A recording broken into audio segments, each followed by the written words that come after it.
Le but de l'Ayurveda, d'une manière très générale, c'est tout simplement de proposer à chacun d'essayer de retrouver qui il est fondamentalement, quelle est sa propre nature. Vraiment à nouveau pour mettre en relation et en connexion son corps, son esprit, peut-être son âme. Voilà, c'est la chose la plus importante, la plus générale. Et on considère, selon l'Ayurveda, selon les textes classiques, qu'à partir du moment où notre corps est vraiment connecté avec notre âme, on n'aura pas de problème de santé.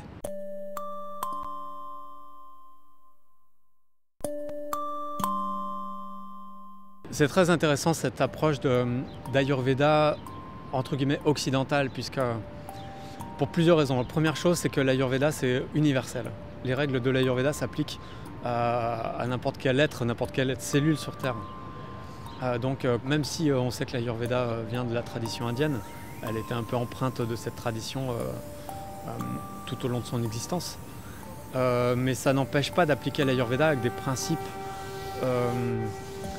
occidentaux et dans la vie d'aujourd'hui. Et quand on est en France ou en tout cas dans l'hémisphère nord, loin de l'équateur, c'est sûr que notre métabolisme est différent par nos antécédents culturels. Donc l'intérêt d'avoir un peu occidentalisé la pratique de l'Ayurveda, je ne parle pas des règles fondamentales, je parle vraiment de ses applications, elles sont propres à chacun de nous.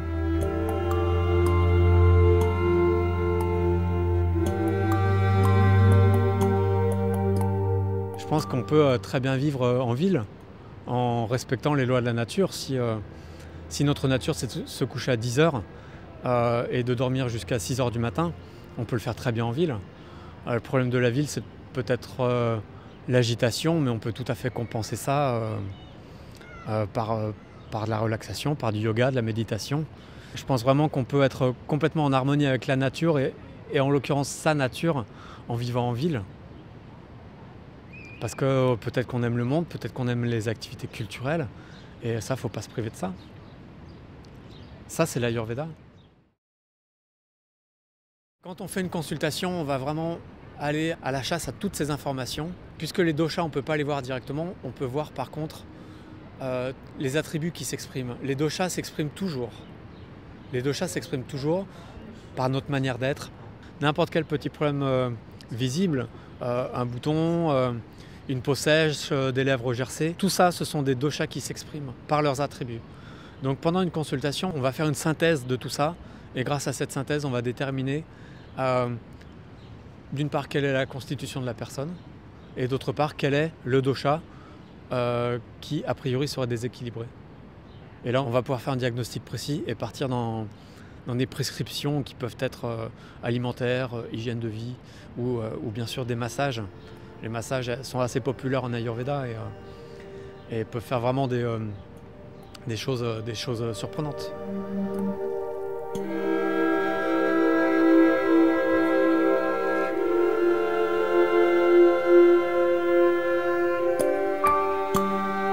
Je propose aux gens qui viennent me voir de les aider à déterminer leur propre nature, à comprendre qui ils sont, comprendre comment ils fonctionnent d'un point de vue psychologique, mental, au niveau de leur métabolisme, au niveau de leur corps.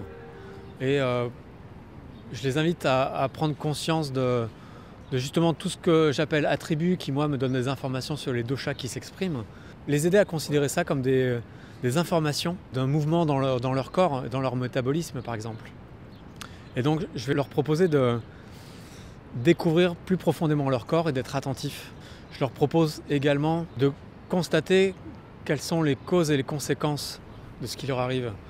Le premier but, c'est de leur faire comprendre qu'ils ont beaucoup plus de pouvoir sur eux qu'ils ne le pensent. Je leur propose de modifier certaines choses dans leur vie. Le but, la finalité, c'est l'autonomie. Que les gens aient quelques clés, quelques informations pour écouter leur corps et pour que, intuitivement, ils puissent savoir de quoi ils ont besoin.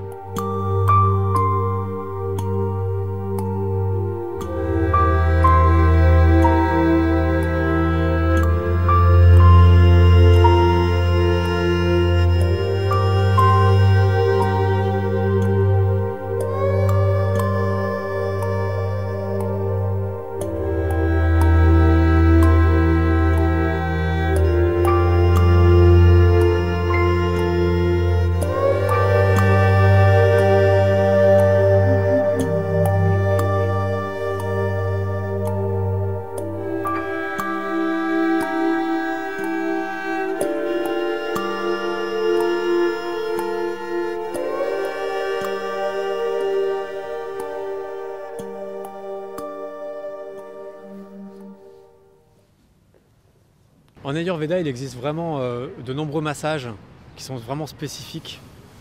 On va vraiment adapter un massage à l'équilibre de ses doshas au moment donné, quand la personne vient nous voir. Et donc on va modifier le type de massage, le protocole.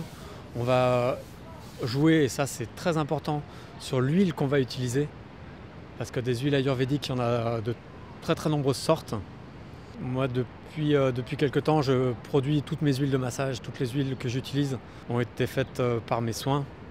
Et pour moi c'est très important. En massage, je propose donc l'abhyanga assez classique, que nous on appelle snihana, qui veut dire application d'huile. Donc c'est vraiment un massage de tout le corps, qui se fait en douceur, qui est assez lent, qui est très agréable à recevoir, et qui va vraiment provoquer une détente globale du corps et de l'esprit. Voilà, ça c'est un peu la base de la plupart des soins que je propose. Le but du Shirodhara, c'est de déconnecter le mental. Voilà. Quelqu'un qui arrive, qui est vraiment très, très agité, qui va penser à plusieurs choses en même temps, qui va être tout le temps un peu épuisé de trop réfléchir. C'est vraiment, on va agir directement sur le mental. Et là, normalement, même au bout d'une séance, on va réussir à calmer le mental. C'est vraiment le Shirodhara qui permet d'accéder directement à l'agitation mentale. Et par le côté chaud et onctueux de l'huile, on va englober le mental comme si on le prenait dans nos bras. C'est vraiment de la douceur à l'état pur. Voilà.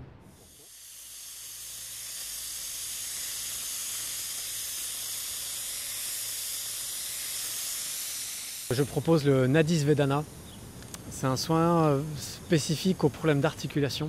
On va appliquer à un endroit très précis, localisé, un jet de vapeur qui va permettre à nouveau à l'huile de rentrer spécifiquement dans les articulations douloureuses, et aussi avec la vapeur qui va permettre d'aller au plus profond de l'articulation. Donc le Nadi Svedana, c'est un soin qui est vraiment adapté aux sportifs pour les aider à récupérer d'une compétition par exemple, ou d'un effort particulier où les articulations auraient reçu un peu des charges importantes. Voilà. Donc ça peut être pour les personnes qui ont un métier physique, des acrobates, personnes qui travailleraient dans le bâtiment par exemple aussi. Voilà, tout est possible.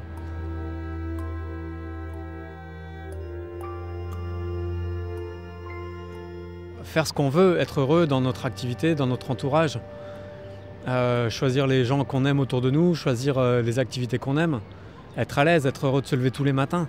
Ça, c'est notre nature, ça, c'est une approche naturelle de la vie. Donc avec des règles très simples, on peut déjà améliorer énormément notre condition et tendre à revenir vers un équilibre si on était déséquilibré. Voilà, il n'y a pas besoin de faire des choses très compliquées pour ça.